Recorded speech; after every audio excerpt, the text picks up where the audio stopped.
I want you to do something for me right now. Just take a second and picture your closet. Like the whole thing or just the clean clothes? The whole thing. Just visualize the hangers, the shoe rack, maybe that pile of laundry you've been actively ignoring in the corner. Yeah, we all have that pile. We really do. But I want you to be honest with yourself for a second. When you look at that space, what do you actually feel? Do you feel powered up or do you just feel tired? I mean, for most people, it's usually a mix of I have absolutely nothing to wear and I really need to do laundry today. Right, it's just a chore. It's a daily friction point. But here is the hook that totally grabbed me when I started reading through the source material for today's deep dive. Your closet is currently doing one of two things.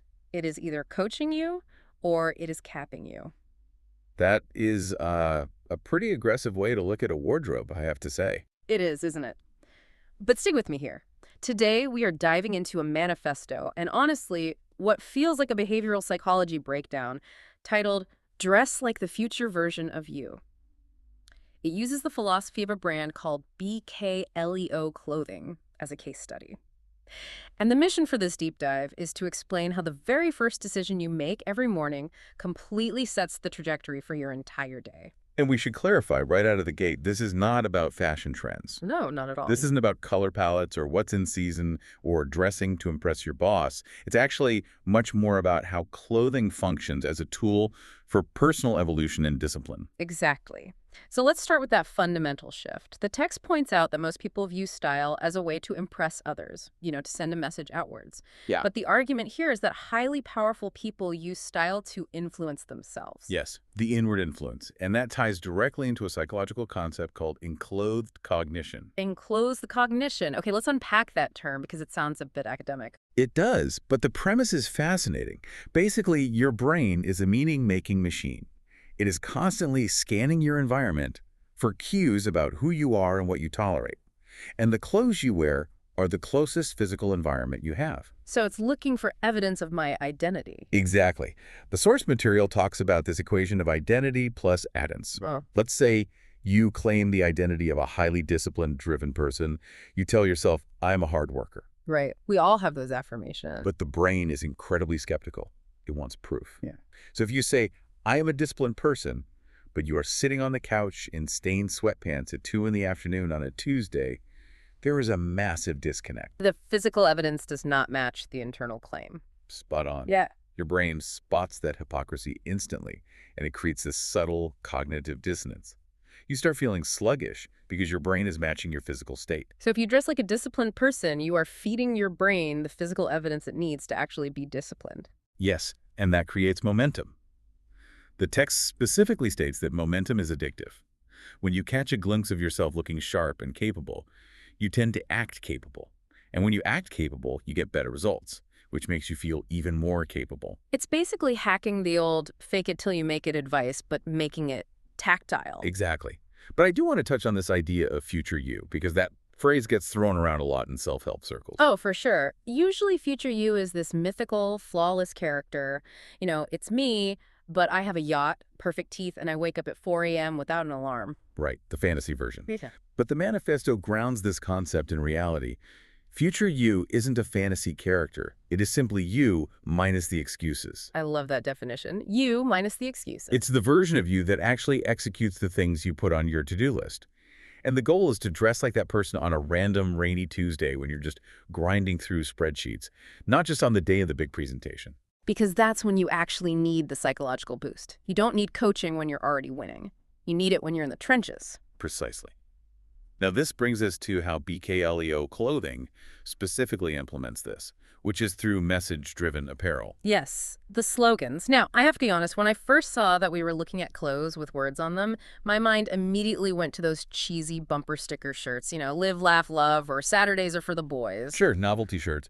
But the text argues this is an entirely different mechanism. It operates on the psychological principle of priming. Priming. Walk us through that. How does wearing a specific phrase on my chest actually change my behavior? So priming is where exposure to one stimulus subtly influences your response to a later stimulus. It happens completely subconsciously. Think of your brain's reticular activating system, the RAS. The RAS. It sounds like Right. a piece of software. It basically is. It's the filtering system of your brain. Every second, You are bombarded with millions of bits of data sites, sounds, temperature. If you processed all of it, you would short circuit. So the RAS filters out the noise and only lets in what it thinks is important to you. Okay, kind of like when you buy a new car, let's say a white SUV, and suddenly you see white SUVs everywhere on the highway. That is the perfect example. There weren't suddenly more white SUVs. You just told your RAS that white SUVs matter now, so it stopped filtering them out. Now, apply that mechanism to an article of clothing. Let's look at one of the specific cues from the text. Stop thinking small. Okay, so I put on a shirt that says "Stop thinking small." I see it in the mirror when I brush my teeth. You have just programmed the filter for the day. You've instructed your RAS that thinking small is a threat to be aware of. So 3 hours later, you're in a meeting, and you hesitate to pitch a big idea because you're scared of rejection. Your brain, primed by that message, flags that hesitation. It sends a subtle alert. Hey, isn't this that thinking small behavior we are avoiding today? Wow, so I don't need to be actively staring at the shirt all day for it to work. It's an instruction set I load in the morning. Exactly. It acts as an external intervention for your internal dialogue. Another great example that uses the phrase, fearless to the bone. Nothing breaks me. See, that one gave me pause, because if I wear a shirt that says fearless, but I'm actually terrified about a phone call I have to make, don't I just feel like a fraud? The manifesto actually addresses this directly. The goal isn't to become an emotionless robot who never feels fear. The primer is there to help you decouple the emotion of fear from the action of quitting.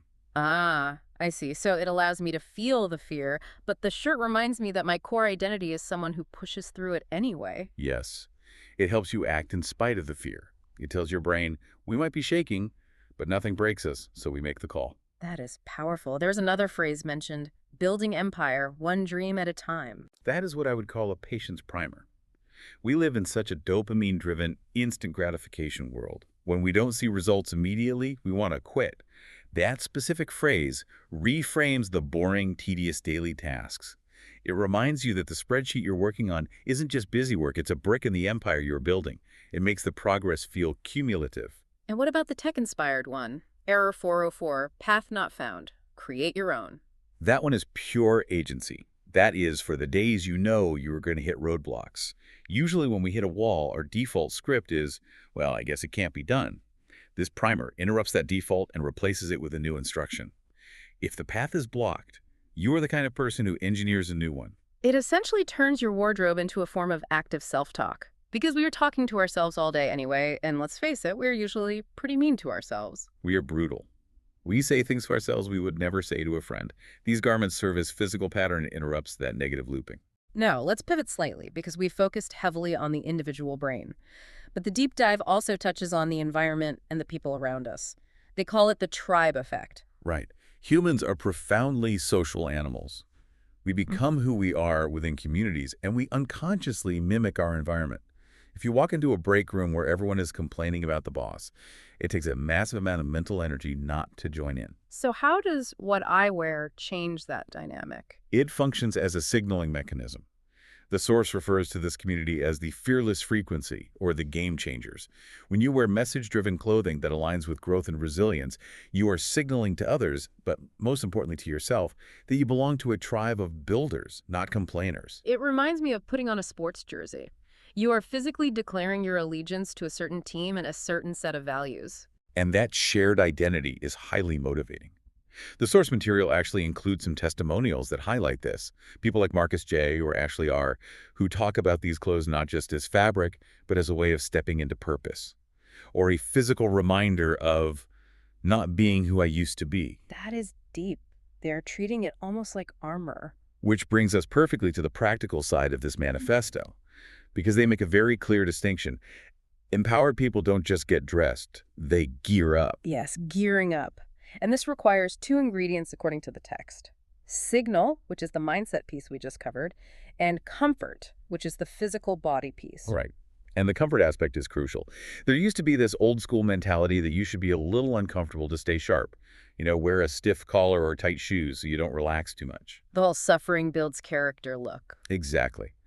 But from a modern psychological perspective, specifically regarding cognitive load, discomfort is an absolute disaster for high performance. Cognitive load, let's break that down for the listener. Your brain have a finite amount of working memory, or RAM, available at any given moment.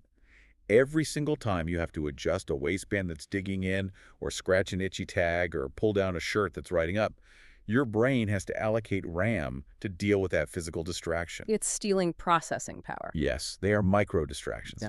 and they compound over the course of an 8-hour day.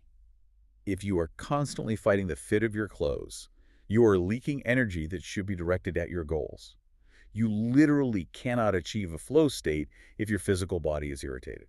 So if I'm trying to do deep work, but I'm wearing a blazer that restricts my shoulders every time I type, I am actively making myself less effective. You are. You are forcing your brain to monitor body discomfort instead of solving the complex problem in front of you. That's why the text emphasizes that the clothes must provide a frictionless fit. They need to basically disappear once you put them on. Okay, so we have the theory down. We have enclothed cognition, priming the RAS, the tribe effect, and managing cognitive load through comfort.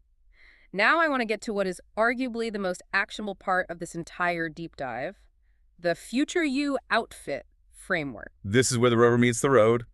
This is how you take all this behavioral psychology and actually execute it in your bedroom tomorrow morning. The source outlines it as 3 specific decisions that should take under 2 minutes. Let's actually role play this so you listening can see exactly how it functions. I love that. Give me a scenario. Okay, let's say I have a really difficult negotiation today.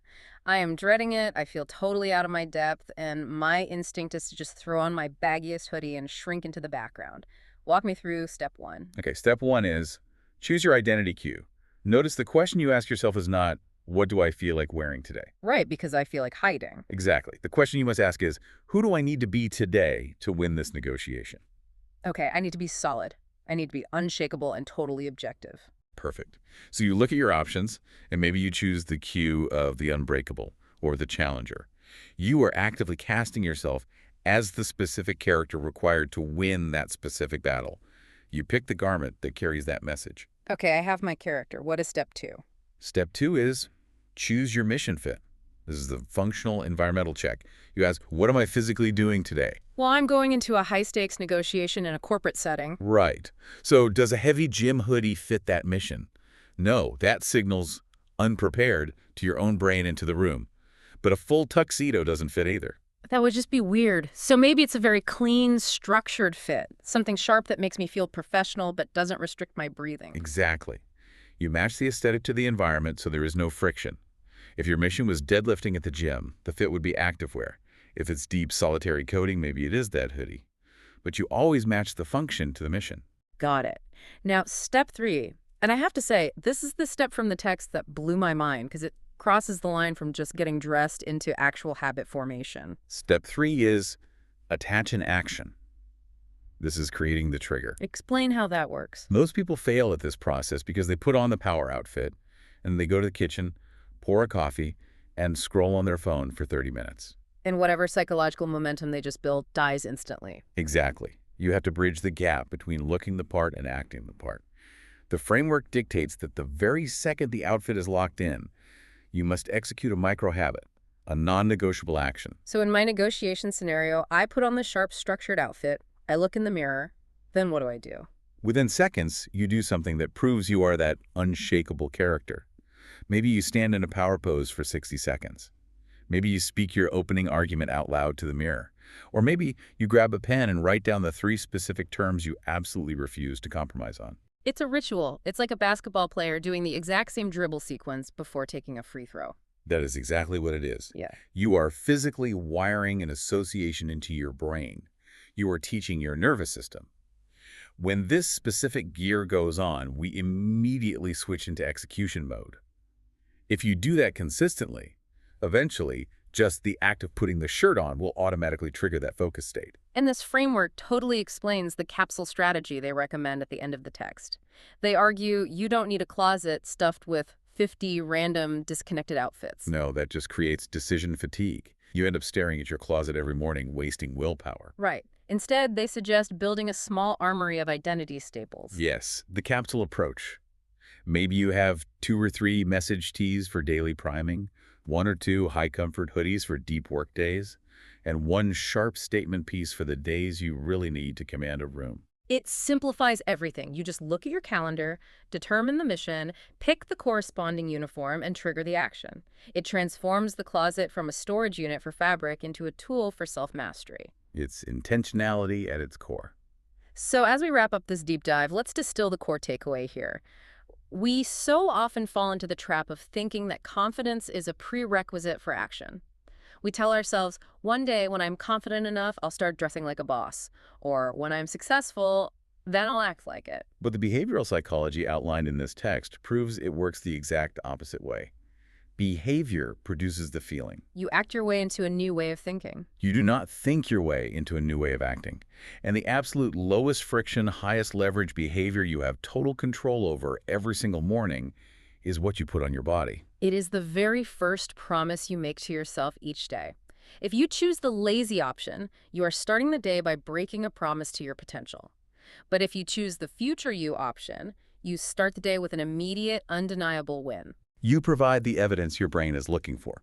So to you listening right now, here is the challenge. We do not want this to just be an entertaining conversation you listen to while commuting or doing the dishes. We want you to try this framework tomorrow morning. Just try it once. Wake up, look at your closet, and ask, who do I need to be today? Pick the cue, put it on, and immediately trigger the action. See if you walk out your front door differently. See if you handle that first stressful email with a different posture. Treat it like an experiment. Be the scientist of your own life. Test the hypothesis and see the data for yourself. And I want to leave you with one final provocative thought to mull over, something to really chew on when you open that closet door tomorrow morning. If your future self, the version of you who has actually achieved the goals, the one who didn't quit when it got hard, the one who built the exact life you want, if that version of you walked into the room right now, would they recognize you based on how you showed up today? That is the ultimate mirror check right there. Think about it. Thanks for taking this deep dive with us today. See you next time.